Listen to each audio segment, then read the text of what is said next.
Sinasabi ko sa inyong mga nakikinig sa akin, mahalin ninyo ang inyong mga kaaway at gawa ng mabuti ang mga napupuot sa inyo. Pagpalain ninyo ang sumusumpa sa inyo at ipanalangin ang mga nag-aapi sa inyo. Kapag sinampal ka sa isang pisngi, iharap mo rin ang kabila. Kapag inagaw ang iyong balabal, huwag mong ipagkait ang iyong baro. Bigyan mo ang bawat naghihingi sa iyo. At kung may kumuha ng iyong ari-arian, huwag mo nang bawiin pa ang mga yon. Gawin ninyo sa iba ang ibig ninyong gawin nila sa inyo. Kung ang nagmamahal lamang sa inyo ang inyong mamahalin, ano pang gantimpala ang inyong hihintayin? Ang mga makasalanan man ay marunong ding magmahal sa mga nagmamahal sa kanila. Kung ang mga mabuti lamang sa inyo ang inyong gagawa ng mabuti, ano pang gantimpala ang inyong hihintayin? Kahit ang masasamang tao ay gumagawa niya. At kung ang makakabayad lamang ang inyong pauutangin, ano pang gantimpala ang iyong hihintayin? Kahit ang masasamang tao ay nagpapautang din sa kapwa nila masama sa pag-asang sila'y babayaran. Mahalin ninyo ang inyong mga kaaway at gumawa kayo ng mabuti. Magpautang kayo nang hindi umaasang kayo'y babayaran. Sa gayon, malaking gantimpala ang tatamuhin ninyo at kayo'y magiging mga anak ng kataas-taasang Diyos, sapagkat siya'y mabuti kahit sa masasama at sa mga hindi marunong tumanaw ng utang na loob. Maging mahabaking kayo na gaya ng inyong ama. Huwag kayong humatol at hindi kayo hahatulan. Huwag kayong magparusa at hindi kayo parurusahan ng Diyos. Patawarin ninyo ang inyong kapwa at kayo patatawarin din ng Diyos. Magbigay kayo at kayo bibigyan ng Diyos.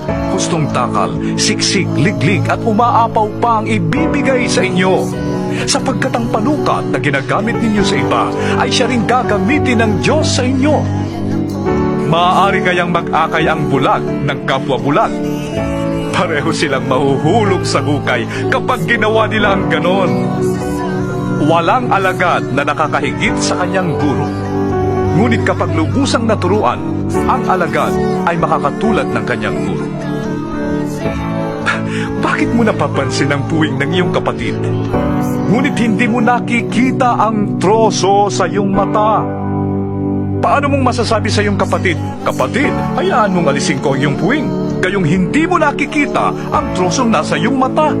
Mapagkunwari. Alisin mo muna ang troso sa iyong mata nang makakita kang mabuti. Sa gayon, maalis mo na ang puwing ng iyong kapatid. Walang mabuting punong kahoy ang namumunga ng masama, at wala ring masamang puno ang namumunga ng mabuti. Nakikilala ang bawat puno sa pamamagitan ng kanilang bunga, sapagkat hindi nakakapitas ng igos sa matitinik na halaman o ng ubas sa mga dawag. Ang mabuting tao ay naglalabas ng mabuti mula sa kanyang pusong sagana sa kabutihan, samantalang ang masamang tao naman ay naglalabas ng masama mula sa kanyang pusong tigib ng kasamaan. Sapagkat kung ano ang nag-uumapaw sa puso, ay siyang sinasabi ng labi. Bakit ninyo ko tinatawag ng Panginoon, Panginoon? Gayong hindi naman ninyo tinutupad ang sinasabi ko. Sasabihin ko sa inyo kung ano ang katulad ng taong lumalapit sa akin, nakikinig ng aking mga salita, at nagsasagawa ng mga ito. Ang katulad niya ay isang taong humukay ng malalim at nagtayo ng bahay sa pundasyong bato. Nang bumaha at bumugso ang tubig sa bahay na iyon, hindi na tinag ang bahay na itinayo, sapagkat matibay ang pagkakatayo nito.